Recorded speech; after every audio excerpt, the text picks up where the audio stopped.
Assalamualaikum warahmatullahi wabarakatuh. Pada kesempatan ini kita akan bahas tentang menhir. Yang pertama kita bahas tentang pengertian menhir. Menhir adalah peninggalan sejarah pada zaman batu. Biasanya digunakan oleh masyarakat sebagai sarana pemujaan arwah nenek moyang yang telah lama meninggal pada zaman batu yang menganut kepercayaan animisme. Menurut sejarah Minangkabau, zaman batu terbagi menjadi dua macam, yaitu yang pertama zaman batu kecil yang disebut dengan Mikrolitikum. Pada saat itu nenek moyang kita sudah mulai membuat pisau, tombak, anak panah dan sebagainya dari batu kecil. Karena pada saat itu mereka belum menemukan besi dan logam untuk membuat alat-alat keperluannya. Yang kedua zaman batu besar yang disebut dengan Megalitikum. Pada zaman Megalitikum, nenek moyang kita telah membuat menhir, lesung batu, tugu, dan gua-gua tempat tinggal, serta tempat duduk penghulu di lapangan medan dan papaneh. Mengapa nenek moyang kita membuat menhir? Menurut cerita, pada masa Megalitikum ini ada seseorang yang dituakan disebut dengan Primus Inter Pares. Beliau banyak mempunyai pengalaman dan ilmu gaib. Kepandaiannya ini diakui oleh kepala suku. Cucunya memanggil beliau dengan sebutan Datu, dengan bahasa lainnya sebagai Ratu. Setelah ia meninggal, dibuatlah menhir untuk menghormati dan mengingat jasa-jasa beliau. Menurut kepercayaan anak cucunya pada masa itu, setiap hari baik dan bulan baik, arwah nenek moyangnya itu datang untuk menjaga mereka. Kemudian pada zaman ini terus dibuat sebagai batu pemujaan terhadap roh nenek moyang mereka yang telah lama meninggal pada zaman itu. Yang kedua, kegunaan menhir bila dipandang dari segi masa dan waktu, kegunaan menhir dapat kita bedakan menjadi dua, yaitu sebagai berikut. Yang pertama, zaman masa dahulu. Pada masa dahulu masyarakat Minangkabau masih menganut kepercayaan yaitu animisme, yang merupakan kepercayaan kepada roh. Menhir digunakan oleh nenek moyang kita sebagai sarana pemujaan terhadap arwah nenek moyang yang telah lama meninggal. Menurut kepercayaan animisme, pemujaan terhadap arwah nenek moyang merupakan salah satu ibadah bagi mereka. Yang kedua, pada masa sekarang, masyarakat Minangkabau sekarang menganut ajaran agama Islam yang berfalsafah. Adat Minangkabau mengatakan adat basandi sarak, sarak basandi kitabullah.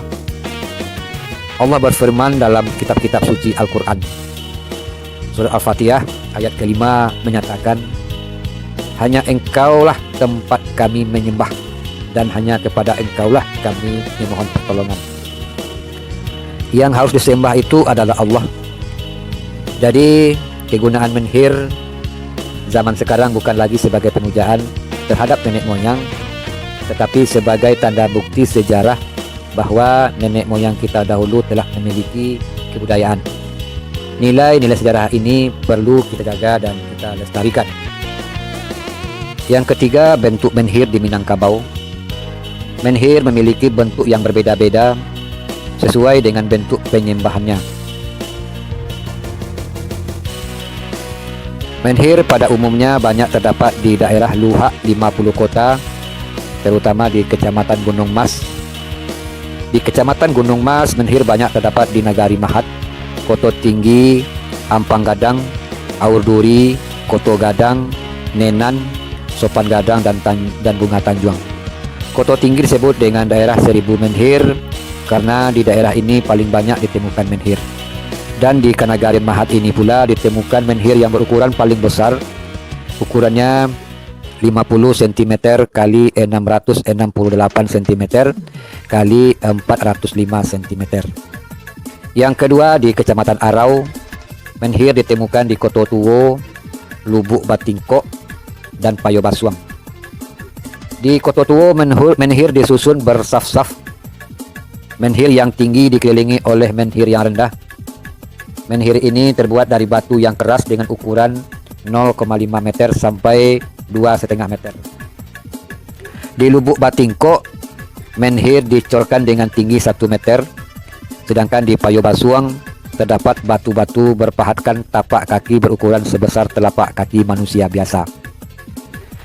Yang ketiga di Kecamatan Guguk.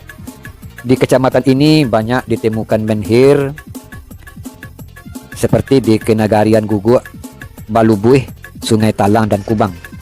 Di Kenagarian Guguk banyak ditemukan menhir. Salah satu menhir yang ada di sini berukuran 251 cm kali 35 cm. Bagian bawah menhir ini dihiasi relief yang menggambarkan seekor burung sedang membawa biji-bijian di paruhnya. Di Jorong Balubuih paling banyak ditemukan menhir yang berbentuk pedang dan tanduk. Di desa ini sudah dibuat taman purbakala, artinya tempat peninggalan bersejarah. Di taman tersebut terdapat sebuah menhir yang dihiasi relief berbentuk ular, yang hiasannya berupa biji-bijian. Menurut para ahli, gambar ini mempunyai makna sebagai penolak bala. Menhir juga terdapat di Jorong Sungai Talang. Reliefnya pun sangat sederhana. Sedangkan di desa Kubang banyak ditemukan menhir yang berkelompok. Di sini ditemukan menhir dengan hiasan lubang-lubang kecil seperti lubang dokan. Pada pelajaran di atas kita telah membahas apa itu menhir, bentuk dan kegunaannya, serta di daerah mana menhir itu tempat beradanya. Oleh karena itu ada baiknya kita mengadakan karya wisata ke tempat itu. Di sana kita akan dapat melihat langsung bentuk menhir yang sesungguhnya. Dan bagi anak-anak kita semua, di daerah asalnya terdapat menhir, peliharalah dengan baik supaya dapat dilestarikan dari generasi ke generasi mendatang. Karena salah satu ciri anak bangsa yang baik itu adalah yang dapat menghargai kebudayaan bangsanya. Sedangkan menhir merupakan nilai-nilai budaya yang sangat tinggi nilai sejarahnya bagi rakyat Minangkabau khususnya dan bagi bangsa Indonesia pada umumnya.